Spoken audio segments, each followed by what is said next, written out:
Storie di Blues è un format di Dario Aspesani in onda su Spotify e YouTube. Scopri gli aneddoti e le storie dei personaggi che hanno reso celebre il blues.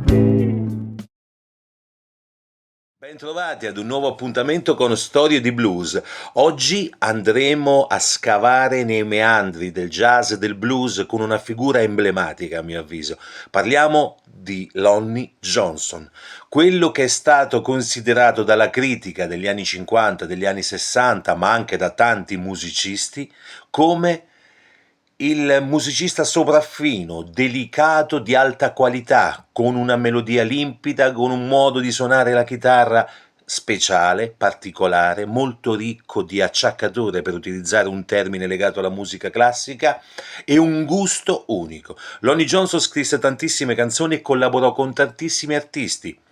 Poi scopriamo anche che nel libro di cui abbiamo già parlato, Chronicles di Bob Dylan, ovvero la sua autobiografia, Lonnie Johnson stesso, oltre a trasmettergli la bellissima Tomorrow Night che troveremo nell'album del 92 di Bob Dylan, Good As I've Been To You, anche una tecnica di arpeggio utilizzando le terze e le quinte di ogni accordo. Quindi vedete come l'influenza di questo bluesman arriverà anche nel folk, arriverà nel rock, arriverà nel jazz. Un personaggio veramente importante in questo documentario, in questa storia di blues. Signore e signori, Lonnie Johnson. Lonnie Johnson è una figura fondamentale nella storia del blues e della musica jazz. Il suo innovativo stile di chitarra e la sua voce unica hanno lasciato un'impronta indelebile nei generi, influenzando innumerevoli musicisti nel corso delle generazioni. Cresciuto in una famiglia musicale, Johnson fu introdotto alla musica sin da giovane. Inizialmente suonava il violino nella band di famiglia prima di passare alla chitarra. La sua precoce esposizione a vari stili musicali ha gettato le basi per le sue future innovazioni. Nel 1917 si trasferì a Londra con un revue musicale, ma tornò a casa 2 anni dopo a causa di perdite personali durante l'epidemia di influenza. A St. Louis, Johnson iniziò a esibirsi in bande di battello fluviale e spettacoli di vaudeville insieme a suo fratello James.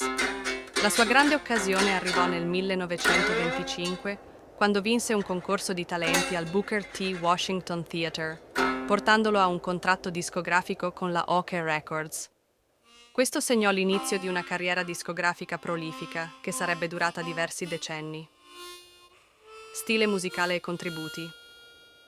La tecnica chitarristica di Johnson era rivoluzionaria per il suo tempo. Combinava veloci melodie con espressive frasi blues, creando uno stile sia intricato che emotivo. Le sue registrazioni degli anni '20 mettevano in mostra la sua capacità di mescolare blues con elementi jazz, rendendolo uno dei primi grandi chitarristi a farlo. In particolare, collaborò con altri grandi musicisti come Eddie Lang, con cui registrò duetti di chitarra influenti che plasmarono il futuro del jazz chitarristico. Nel corso della sua carriera, Johnson registrò circa 500 canzoni, tra cui classici come Tomorrow Night e Falling Rain Blues. Il suo lavoro non solo contribuì allo sviluppo del blues, ma influenzò anche musicisti jazz come Django Reinhardt e Bob Dylan. Carriera futura e eredità. Nonostante le sfide affrontate durante la Grande Depressione e la Seconda Guerra Mondiale, Johnson continuò a esibirsi e registrare musica. Adattò il suo stile nel tempo, incorporando la chitarra elettrica nelle sue esibizioni alla fine degli anni 30. I suoi album successivi per etichette come Bluesville Records negli anni 60 mostrarono la sua versatilità attraverso generi diversi, tra cui blues, ballate e standard jazz. L'influenza di Johnson va oltre le sue registrazioni. È spesso citato come una delle principali ispirazioni per le generazioni successive di musicisti. Leggende del blues come Robert Johnson lo ammiravano profondamente e le sue tecniche sono state emulate da molti artisti sia nel blues che nel jazz. Lonnie Johnson morì il 16 giugno 1970 a Toronto dopo aver subito ferite in un incidente. I suoi contributi alla musica continuano a risuonare oggi, consolidando il suo posto come una delle figure più importanti nella storia della musica americana. Storie di Blues è un format di Dario Aspesani in onda su Spotify e YouTube. Scopri gli aneddoti e le storie dei personaggi che hanno reso celebre il blues.